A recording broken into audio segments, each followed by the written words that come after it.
Me llamo Daniela y nací en un poblado chico, de esos que ni siquiera aparecen bien marcados en los mapas.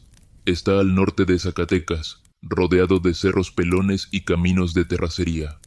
Toda mi vida la pasé ahí, hasta los 16 años, cuando mis papás decidieron mandarme con unos parientes a estudiar preparatoria en Aguascalientes. A ellos siempre les importó que no acabara como la mayoría de las muchachas del pueblo, embarazadas jóvenes o atrapadas en matrimonios con hombres que ni las querían. Cuando terminé la prepa, me inscribí en una carrera técnica en imagenología. No era lo que soñaba, pero me aseguraba trabajo en clínicas y consultorios. Me gradué a los 22 y volví al pueblo. Con ayuda de un doctor que conocía a mi familia, conseguí un puesto en una clínica de radiología en Calvillo, un lugar chico, pero con bastante movimiento. Era un consultorio privado que también atendía gente del IMSS. Yo vivía sola en un cuartito rentado cerca del mercado. Mis papás seguían en el rancho, pero ya estaban enfermos los dos, con problemas respiratorios.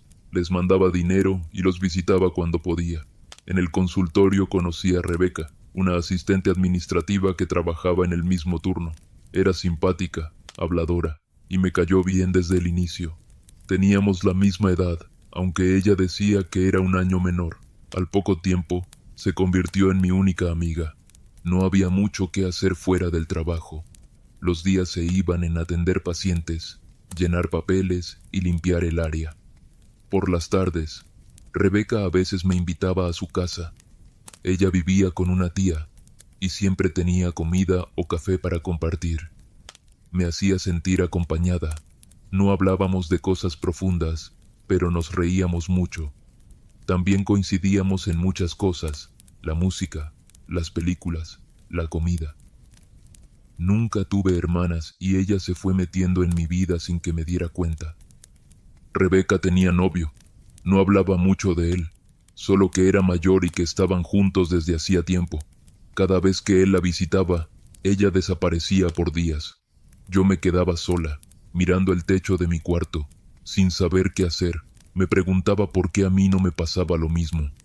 Varios hombres me decían que me veía bien, que tenía buen cuerpo, pero a la hora de la verdad todos se iban.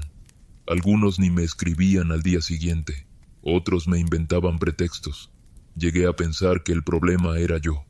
Una vez me dijeron que mi carácter era difícil, que no sabía dejar que las cosas fluyeran. Tal vez tenían razón. Mis papás me criaron para no depender de nadie, pero a veces eso se volvía en mi contra. Me desesperaba muy fácil. Me aburría rápido de las cosas. Quería todo ya, y cuando no se daba, lo dejaba. Rebeca era lo contrario.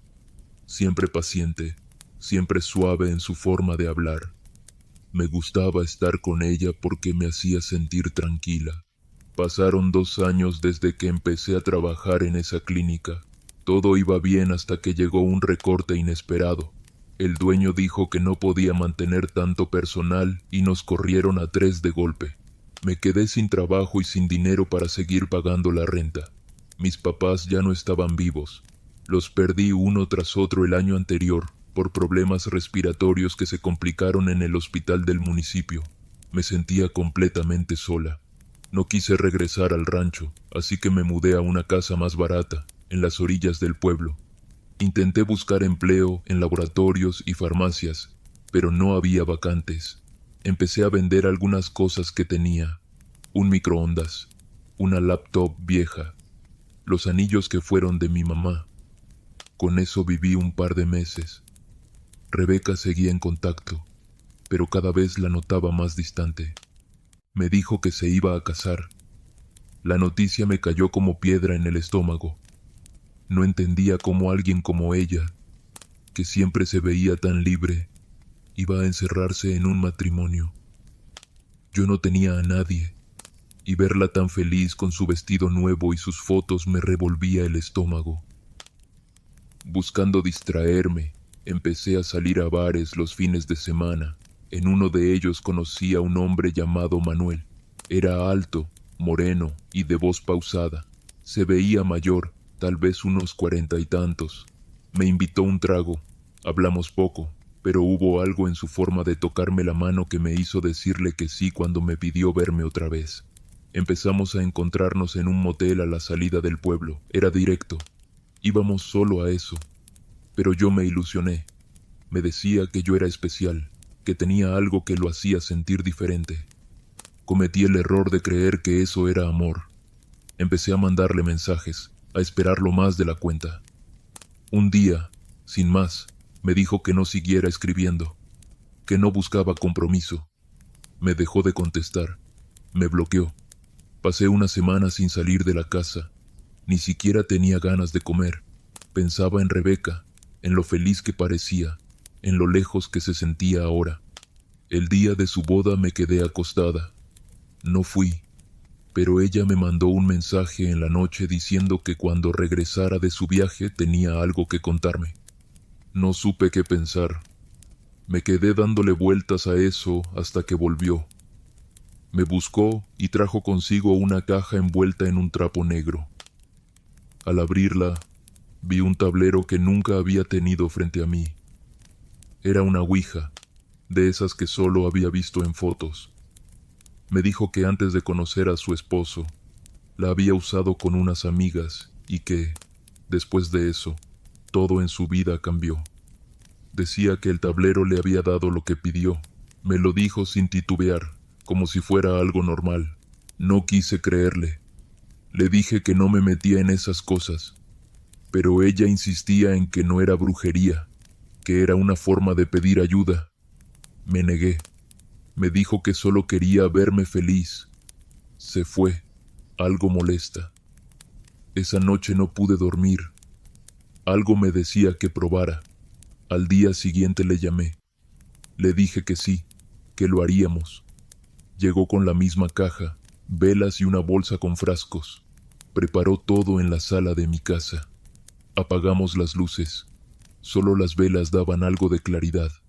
El tablero quedó en el centro. Puso sus dedos en el puntero y me pidió que hiciera lo mismo. Tenía miedo, pero no lo dije. Comenzó a mover los labios, murmurando cosas. Luego hizo preguntas. Al principio no pasó nada. Después, el puntero se movió. Yo pensé que era ella, pero en ese momento, todas las velas se apagaron. El aire se volvió denso, como si no circulara. Iba a levantarme, pero las velas se encendieron de nuevo sin que nadie las tocara. Rebeca me dijo que era normal. Me pidió que pensara en lo que quería. Le pidió al tablero que yo encontrara el amor verdadero, que ese amor me correspondiera con la misma fuerza. El puntero se movió formando letras. Alcancé a ver una palabra, pero no la entendí bien. Me dio miedo. Me levanté de golpe, encendí las luces y dije que ya no quería seguir. Rebeca recogió sus cosas en silencio y se fue. Quedó un olor raro en el ambiente. Limpié lo mejor que pude y guardé el tablero en la caja. No sabía si tirarlo, pero tampoco quería tocarlo más. Me acosté sin ganas de nada. Al día siguiente desperté con dolor de cabeza.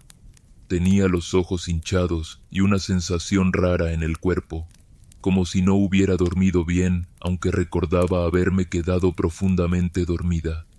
El aire en la casa seguía oliendo a cera quemada.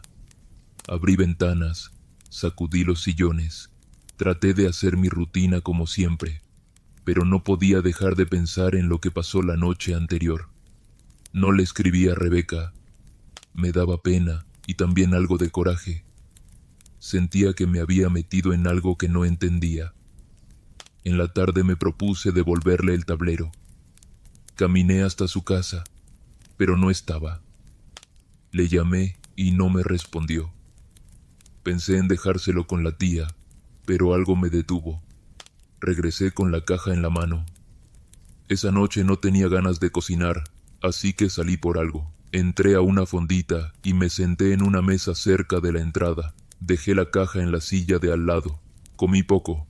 Me sentía ansiosa. Saqué el celular varias veces esperando algún mensaje, pero nada. Al terminar, me levanté rápido porque pensé que ya era tarde. Caminé unas cuadras antes de darme cuenta que había dejado la caja con el tablero en la fonda. Corrí de regreso, pero ya no estaba. Pregunté a los empleados y a las personas que estaban ahí, pero nadie supo decirme nada. Me quedé parada en la calle mirando a todos lados. No entendía por qué me afectaba tanto perder algo que ni siquiera quería conservar. Volví a casa sin el tablero. No pude dormir. Al día siguiente busqué en línea y encontré una tienda que vendía uno parecido. Lo pedí con envío urgente. Cuando llegó, lo guardé sin abrirlo. No era igual al que Rebeca me llevó, pero en apariencia se parecía bastante. Me convencí de que no notaría la diferencia. Me preparé para ir a su casa. Le escribí avisándole que pasaría. Esta vez sí respondió. Me dijo que estaba libre y que fuera. Cuando llegué, me recibió con su expresión de siempre. Me preguntó si seguía asustada. Le respondí que no quería seguir con eso y le devolví la caja. No la abrió. Mientras hablábamos, noté que Rebeca se veía distinta. No sé si era su forma de moverse o el tono con el que hablaba, pero algo había cambiado. Me quedé mirándola más de la cuenta. Me di cuenta de que era bonita, pero no como una amiga. Había algo en sus ojos que me jalaba. No podía apartar la vista. Nunca me había pasado algo así. Ella hablaba y yo apenas podía concentrarme en lo que decía. Salí de su casa confundida. Los días siguientes empecé a escribirle más seguido. Le mandaba mensajes a cada rato, solo para saber qué hacía o cómo estaba. Ella contestaba, a veces rápido, otras veces horas después. Cuando me contaba cosas de su esposo, sentía un nudo en el estómago. Comenzó a molestarme que ya no pudiera estar tanto tiempo conmigo como antes. Me decía que estaba ocupada en casa, que tenía que cocinar, limpiar, atender a su marido. Yo me enojaba. Le decía que no era una sirvienta, que antes era más libre. Ella no respondía siempre bien. A veces se notaba que le molestaban mis palabras, pero no me detenía. Empecé a llamarla varias veces al día. Al principio me decía que estaba ocupada. Luego dejó de contestar. Me dejaba en visto. Pasaban días sin saber nada de ella. Una vez fui hasta su casa, pero no me abrió. Una tarde me la encontré en la calle. Se hizo la que no me vio. Me acerqué y me detuvo con una mirada. No dijo nada. Se fue rápido. Me quedé parada, sin entender lo que había pasado. Esa noche lloré. No por enojo, sino por una sensación que no sabía nombrar. Era tristeza, sí, pero también frustración. Empecé a pensar que ya no era amistad lo que sentía por ella. Quería que me abrazara, que me hablara como antes, pero también deseaba más. No quería que regresara a mí como amiga. Quería que me eligiera, que dejara a su esposo y se quedara conmigo. Los días siguientes fueron más pesados. No comía bien, me levantaba tarde, no tenía ánimos de nada. Pensaba en Rebeca cada minuto. Volví a escribirle. Esta vez no contestó. Me bloqueó. Llamé a su casa y nadie respondió. Pasé varios días mal, sin poder dormir. Cada sonido en la casa me sobresaltaba. Sentía que alguien caminaba por el pasillo, pero no había nadie. Escuchaba ruidos en la cocina, platos moviéndose, puertas que rechinaban. No sabía si era mi mente o algo más. Desesperada, volví a pensar en la ouija. Busqué el tablero que había comprado. Lo puse sobre la mesa sin preparativos, sin velas, sin nada. Puse los dedos sobre el puntero y traté de repetir lo que Rebeca había dicho la vez anterior. No pasó nada. Lo intenté varias noches. Nada cambió. Me sentía cada vez más vacía. Recordé una conversación que escuché una vez en la fonda, sobre una mujer que hacía trabajos con cartas, hierbas y velas. Decían que vivía en un mercado de un pueblo cercano. Tomé un camión y fui a buscarla. Pregunté por ella hasta que una señora me dijo que la encontraría en un local pequeño, junto a un puesto de remedios naturales. Era un espacio oscuro, con cortinas moradas y velas prendidas. Una mujer de unos 50 años me recibió. Le mostré el ticket del depósito que había hecho desde temprano. Me miró con atención y me hizo pasar. Le conté todo, no omití detalles. Ella me escuchó sin interrumpir. Cuando terminé, sonrió y dijo que era fácil, pero que debía tener cuidado, porque otra fuerza se estaba metiendo conmigo. No entendí bien, pero no me importó. Acepté todo.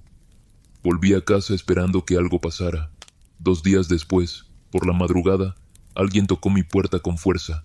Me levanté sobresaltada. Cuando abrí, era Rebeca. Se veía agitada, nerviosa. Me abrazó sin decir nada. Dijo que no sabía por qué, pero necesitaba verme. La hice pasar. Se quedó varias horas conmigo. No hablábamos mucho, pero su presencia me bastaba. Empezó a venir todos los días. Me contaba que tenía problemas con su esposo, que discutían seguido, que él la hacía sentir mal. Aproveché esa distancia entre ellos para estar más cerca de ella. Una tarde, mientras veíamos una película, me acerqué, le tocó el brazo, no se apartó, le acaricié el hombro, el cuello. Ella no dijo nada. Seguí hasta que mis manos tocaron su pecho. La besé en el cuello. No se resistió. Esa vez nos entregamos completamente. Fue algo que no pensé que sucedería, pero pasó. Rebeca estaba conmigo, y por primera vez sentí que todo tenía sentido. Pasamos la noche juntas. No hablamos mucho al día siguiente, pero me abrazó fuerte antes de irse.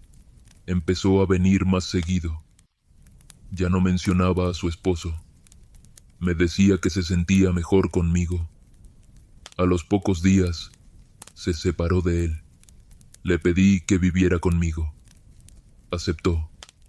Compartimos cama, casa, todo. Yo me sentía plena, pero con el paso de las semanas, cosas extrañas comenzaron a pasar. Veía sombras en el pasillo, escuchaba pasos por las noches. Rebeca también las notaba. Una vez vimos claramente a una mujer sentada en la sala, con el cabello largo, mirando al frente sin moverse. Otra noche, un hombre se paró en la entrada de nuestro cuarto.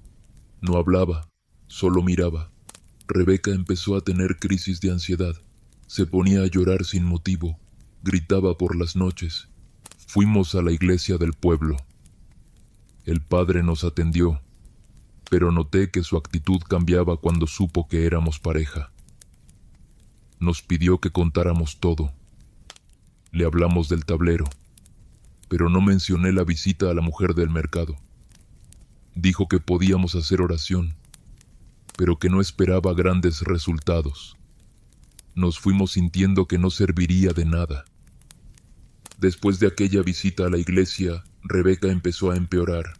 Pasaba las noches temblando en la cama. Decía que sentía frío aunque estuviéramos en pleno verano. A veces se despertaba gritando, diciendo que alguien la observaba desde la esquina del cuarto.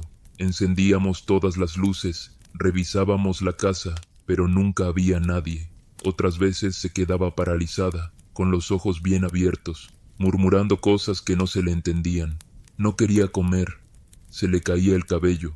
Yo intentaba ayudarla, darle té, tranquilizarla, pero todo parecía empeorar.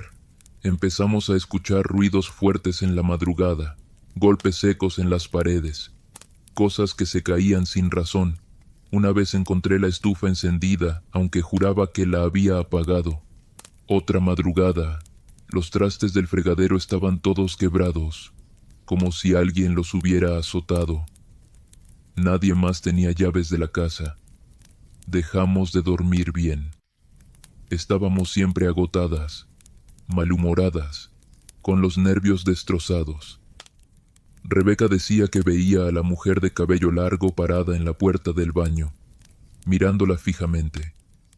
Yo no la vi, pero creía lo que me decía porque su rostro lo decía todo. No estaba inventando. Un día, mientras lavaba ropa en el patio, escuché que Rebeca hablaba con alguien en la sala. Al entrar, estaba sola. Le pregunté con quién hablaba y dijo que con nadie. Le insistí. Me gritó. Era la primera vez que me alzaba la voz. Me quedé callada. Se fue al cuarto y cerró la puerta. Desde entonces, Ya no fue la misma. Dejó de hablarme como antes. Se encerraba todo el día. Solo salía para bañarse o tomar agua. A veces no respondía ni cuando la llamaba por su nombre. Estaba como ida. Una noche la encontré parada frente al espejo, hablando bajito, como si rezara o recitara algo. Al verme, se dio la vuelta y sonrió, pero no era su sonrisa. Era otra cosa, forzada, extraña. Me quedé helada. Empecé a tener miedo. La situación me rebasaba. No sabía si lo que estaba pasando era consecuencia del tablero, del trabajo de la mujer del mercado o de algo que no entendía. Sentía que me estaba metiendo en cosas muy oscuras, pero no quería perder a Rebeca. Ya no podía. Aunque tuviera miedo, no podía alejarme. Volví al mercado. Busqué a la mujer del local, la de las velas moradas. Le conté todo. No oculté nada. Me miró con seriedad y dijo que las cosas se habían salido de control, que si quería que todo volviera a estar en calma, debía pagar un precio más alto. Me explicó que lo que hicimos abrió una puerta, y que al forzar el destino con ese tipo de trabajos, otras fuerzas se sienten con derecho de tomar algo a cambio. No entendí bien sus palabras, pero cuando le pregunté qué debía hacer, me respondió que tenía dos opciones: deshacer el trabajo y perder a Rebeca, o aguantar las consecuencias. No dudé. Le dije que no quería perderla. Acepté pagar lo que hiciera falta. Ella me pidió otro depósito y dijo que me avisaría cuando iniciara el nuevo ritual. Me regresé a casa con una mezcla de angustia y alivio. Esa noche, Rebeca se acercó a mí y me abrazó como antes. Me dijo que se sentía mejor, que había soñado que alguien le decía que todo iba a estar bien. No dije nada, pero supe que el proceso ya había comenzado. Durante las semanas siguientes, las cosas en la casa no mejoraron, pero yo ya no tenía miedo. Sentía que todo eso era parte del precio. Veía sombras, escuchaba pasos, cosas que se movían solas, pero lo soportaba. Rebeca empezó a tener momentos buenos. Me hablaba, cocinaba, salíamos a caminar. Después, volvía a caer en esos estados raros. Se quedaba viendo un punto fijo por horas, o lloraba sin parar. Una noche desperté y la encontré parada frente a la puerta, como si esperara a alguien. Le hablé y no reaccionó. Me acerqué y la toqué. Dio un brinco y me abrazó llorando. Me dijo que tenía miedo, que alguien le hablaba desde el pasillo. Empezamos a dormir con la puerta cerrada con seguro. Dejábamos luces encendidas.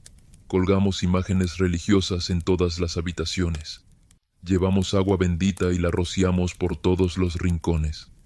Nada servía. Las manifestaciones seguían. La mujer del mercado me mandó un mensaje diciendo que todo estaba en curso, que no me desesperara, que las entidades se resistían, pero que era cuestión de tiempo. Un día, Rebeca no se despertó. La sacudí varias veces y no reaccionaba. Respiraba, pero no abría los ojos. Llamé a una ambulancia. La llevaron al hospital del municipio. Allí quedó internada. Los doctores decían que era una crisis nerviosa profunda, que necesitaba reposo, medicamentos, observación. Pero yo sabía que no era solo eso. Pasaba todos los días con ella. Me sentaba a su lado, le hablaba, le tomaba la mano.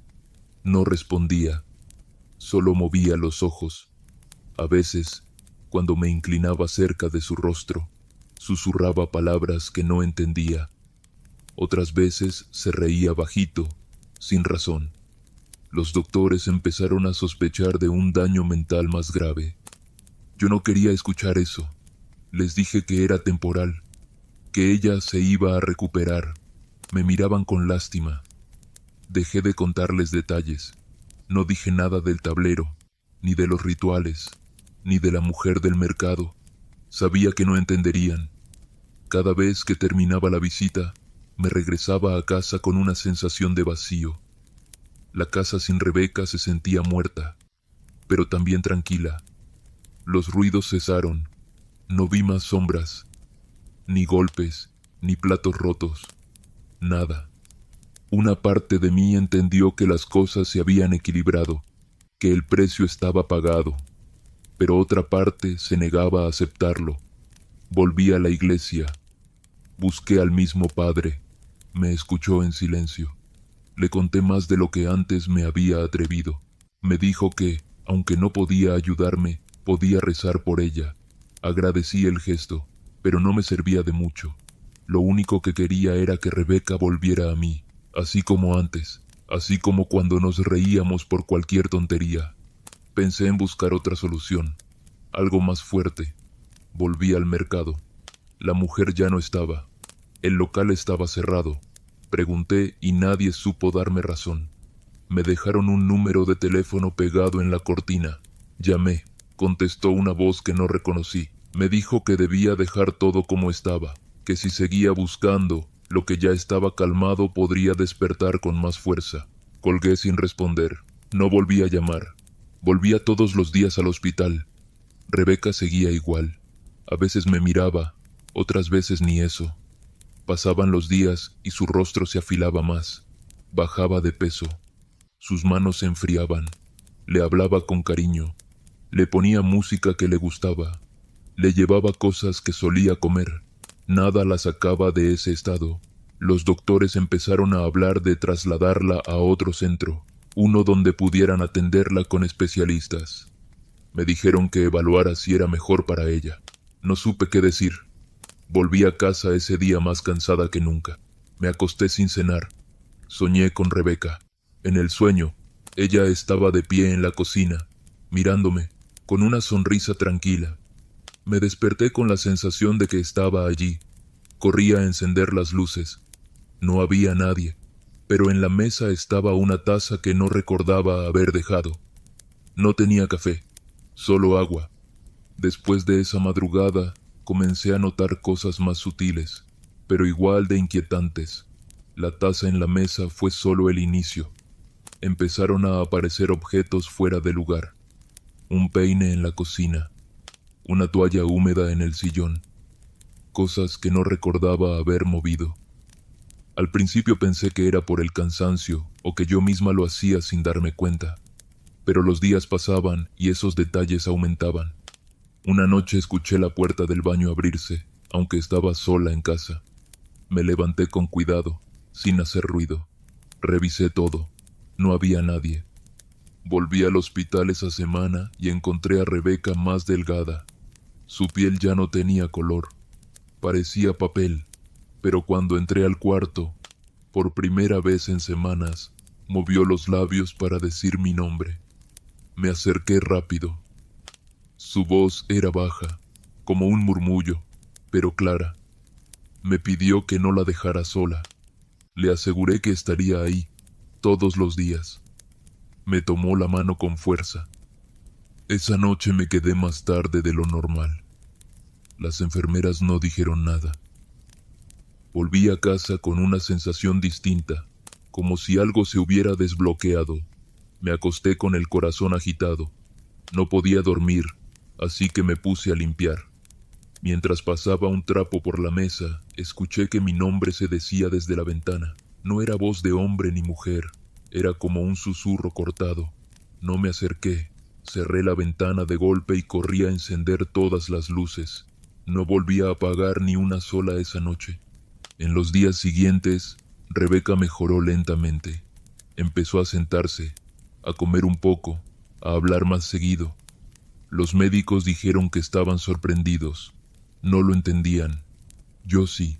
Sentía que lo que hicimos con la mujer del mercado seguía presente, como si una cuerda invisible estuviera conectada entre nosotras. Todo iba bien, hasta que una mañana, mientras me ponía los zapatos para ir al hospital, sentí que alguien estaba parado detrás de mí. No escuché pasos, no vi sombra, pero lo supe. Me volteé rápido. No había nada, pero al girar de nuevo, mis agujetas estaban desatadas.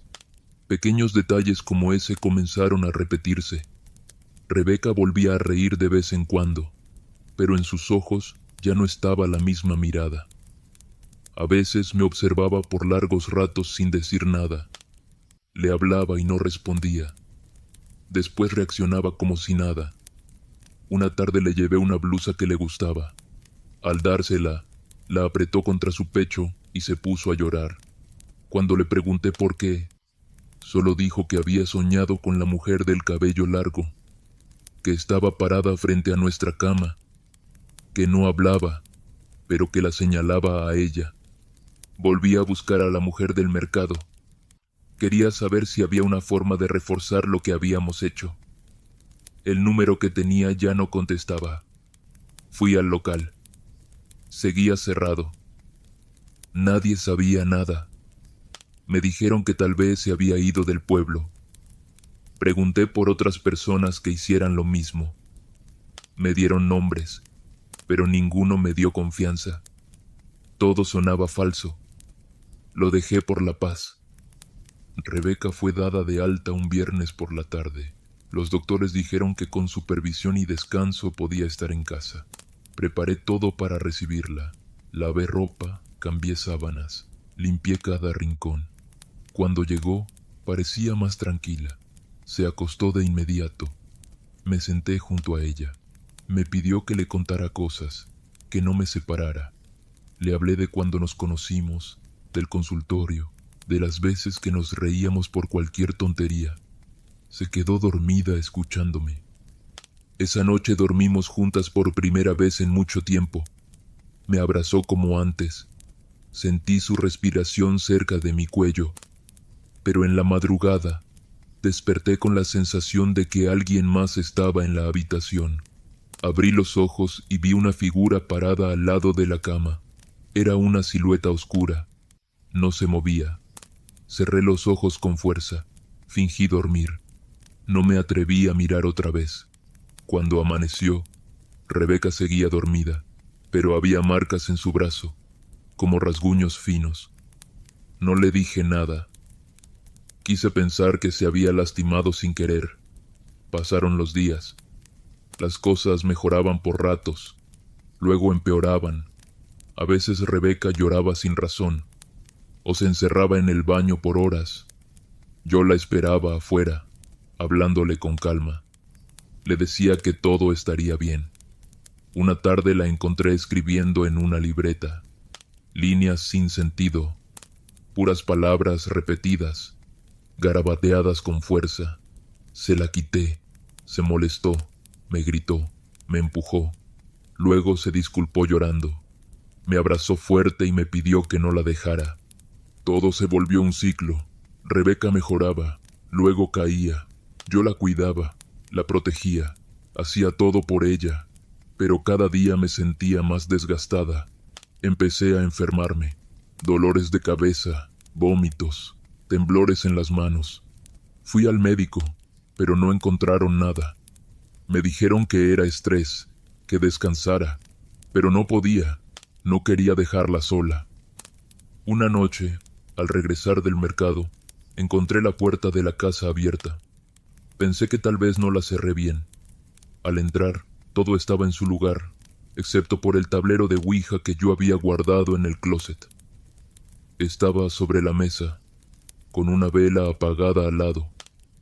Rebeca estaba en el sillón, mirando el tablero. Le pregunté qué hacía. No respondió. Me acerqué, le toqué el brazo. Se volteó lentamente y me dijo que la mujer del cabello largo ya no se iba a ir. Intenté guardarlo de nuevo, pero Rebeca se puso agresiva. Me empujó, me gritó que no me metiera. Le dije que tenía miedo. Me miró y sonrió. Me dijo que todo estaba bien, que ella ya entendía lo que debía hacer. Esa noche durmió profundamente. Yo no pude pegar el ojo. Los días siguientes todo se sintió extraño, como si ella no fuera ella. Sus movimientos eran lentos, su voz más grave. Sus ojos no tenían el mismo brillo. Me hablaba de cosas que nunca habíamos vivido. Decía frases que yo no entendía. Una mañana me despertó diciendo que ya sabía cómo arreglar todo, que tenía que volver a jugar. Me negué, me encerré en el baño, llorando. Escuchaba que hablaba sola. Repetía mi nombre una y otra vez.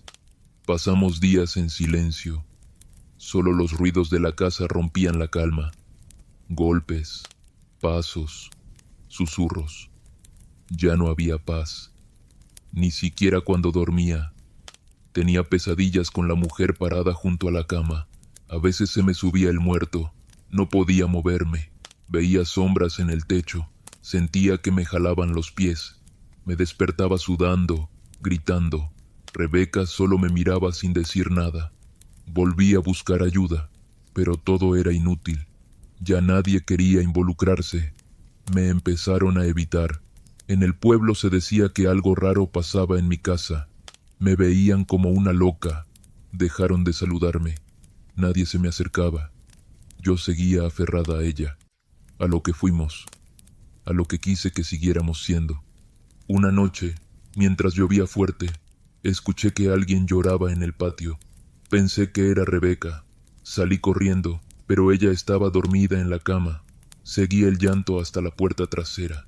Abrí y no había nadie. Volví a entrar, pero la puerta se cerró sola con un golpe seco. Rebeca despertó gritando. Dijo que la mujer la había llamado por su nombre, que le decía que ya era hora, que debía irse. Intenté calmarla. Le preparé té, le puse una cobija. Me senté a su lado. Me dijo que, pasara lo que pasara, no la siguiera, que no me metiera más. Me abrazó por última vez. Esa madrugada volvió a convulsionar. La llevé al hospital. Volvió a quedar internada. Después de que Rebeca volvió al hospital, ya no hubo mejoría. Estaba en una sala individual, conectada a suero, monitoreada por aparatos que emitían sonidos constantes. Los doctores la observaban con cara de confusión. Decían que no tenía ninguna enfermedad detectable. Todo en sus análisis salía limpio, pero su cuerpo se debilitaba más cada día. Parecía que se secaba por dentro. Yo iba a verla todas las tardes. Me sentaba en una silla de plástico junto a su cama. Le hablaba al oído. Le contaba que la casa seguía igual, que su blusa favorita estaba colgada donde la dejó, que su cepillo aún tenía mechones de su cabello. Ella apenas parpadeaba. Pasaban los días y nadie del hospital podía darme una respuesta clara. Me repetían que su estado era delicado, que su sistema nervioso estaba colapsando. Pero yo sabía que lo que pasaba con ella no tenía explicación médica. Lo veía en su mirada, cuando de repente me observaba como si no me conociera. Lo escuchaba en su voz, cuando murmuraba palabras sin sentido en voz baja. Palabras en un idioma que nunca había oído antes. Le contaba todo esto a las enfermeras, pero ellas solo se limitaban a tomar notas. Una noche, al regresar de la clínica, encontré la puerta de la casa abierta otra vez. Dentro, el tablero de Ouija estaba sobre la mesa. Yo lo había guardado bajo llave, en una caja envuelta en trapos. Nadie más tenía acceso. El puntero estaba justo en medio, apuntando hacia la letra R. Lo tiré todo al piso. Lo guardé con rabia y lo metí en una bolsa negra. Esa misma noche lo llevé lejos, a un terreno baldío donde antes había una construcción abandonada. Lo dejé ahí y me fui sin mirar atrás. Al llegar a casa, encontré escrita en el espejo del baño una frase que no era mía. Lo que es tuyo no se regala. Empecé a notar que mi cuerpo ya no respondía igual. Me costaba caminar largos tramos. Sentía debilidad constante, dolores en el pecho, mareos. En las noches, al intentar dormir, escuchaba respiraciones cerca de mí, respiraciones que no eran mías. A veces sentía que alguien se acostaba a mi lado, pero cuando volteaba, no había nadie. Otras veces, abría los ojos y veía la figura de la mujer de cabello largo sentada al pie de la cama. Nunca se movía, solo estaba ahí, mirándome. Empecé a tener miedo de dormir. Me quedaba despierta hasta el amanecer, con todas las luces encendidas. Un domingo por la tarde, la directora del hospital me llamó. Me dijo que Rebeca había entrado en estado de coma, que ya no respondía a ningún estímulo. Fui de inmediato. Entré a la habitación. Su cuerpo seguía ahí, pero ya no parecía estar viva. Su piel era gris, sus labios secos. Me senté junto a ella. Le tomé la mano. Sentí un leve temblor. Me acerqué a su oído. Le dije que ya no teníamos que cargar con eso, que yo la iba a cuidar sin importar lo que viniera. En ese momento, sus labios se movieron. Apenas se escuchó, pero claramente dijo: «Tú la llamaste». Me quedé congelada. Su cuerpo volvió a quedarse inmóvil. Llamé a los médicos. Dijeron que no era posible, que no había registro de reacción. Insistí. Nadie me creyó. Volví a casa arrastrando los pies. El silencio era insoportable. Me senté en el suelo del cuarto. No quise encender las luces. Quería sentir el vacío completo. En medio de la oscuridad, escuché que alguien caminaba por el pasillo. No reaccioné. Ya no tenía fuerzas para sentir miedo. La puerta del cuarto se abrió sola. Vi la silueta de la mujer. Se quedó ahí parada. No dijo nada. Yo tampoco. En los días siguientes, Rebeca siguió igual. Yo iba, me sentaba con ella, le hablaba. Pero ya no había respuesta. Una tarde decidí regresar al mercado. El local de la mujer seguía cerrado. Pregunté en otros puestos. Me dijeron que la señora había muerto hacía poco, que la encontraron sola en su casa, sin signos de violencia, pero con una expresión de terror en la cara. Nadie quiso decir más. Me fui de ahí sintiendo que no había salida. Volví a casa, recogí todas las cosas que quedaban de Rebeca. Ropa, perfumes, fotos. Las guardé en una caja. No las tiré. No podía. Ese mismo día, comencé a ver su sombra dentro de la casa. No era la mujer del cabello largo. Era ella, Rebeca, sentada en su sillón, parada en la puerta, mirándome desde el espejo del baño. No hablaba, solo aparecía. No me daba miedo, pero tampoco era consuelo. No sabía si era ella o solo un residuo de lo que fue. Me sentaba frente a su figura y le hablaba como si pudiera oírme. A veces desaparecía mientras hablaba. Otras veces se quedaba horas ahí, solo observando. Una noche soñé con ella. En el sueño, Rebeca estaba en un campo abierto, con ropa blanca, caminando hacia un pozo seco. Yo la seguía, pero no podía alcanzarla. Desperté llorando. En la casa olía a tierra mojada. Revisé todo. No había rastros de lluvia. Me miré al espejo. Tenía tierra en las mejillas. Empecé a escribir en una libreta todo lo que recordaba. Día por día. Detalle por detalle. Lo que hicimos. Lo que dijimos. Cómo empezó. Cómo terminó. Llené varias hojas. No para entregárselas a alguien, sino para no olvidar. Una parte de mí todavía esperaba que ella volviera, que abriera los ojos, que me dijera que todo fue una pesadilla. Pero los doctores eran claros. Su cuerpo resistía, pero su mente ya no estaba. Pasaron semanas sin cambios. Una tarde cualquiera, recibí una llamada del hospital. Me dijeron que Rebeca había dejado de respirar, que no hubo sufrimiento, que todo fue en calma. No fui a reconocer el cuerpo. No quise verla así. Firmé los papeles. Me entregaron una caja con sus pertenencias. Entre ellas estaba la libreta que usaba cuando escribía palabras sin sentido. La abrí en casa. En una de las páginas, con letra temblorosa, estaba escrito mi nombre una y otra vez. En la última hoja, una sola frase: «Nos volveremos a ver». La enterraron en un panteón pequeño, en la parte trasera del pueblo. Pocos fueron. Yo estuve ahí todo el tiempo.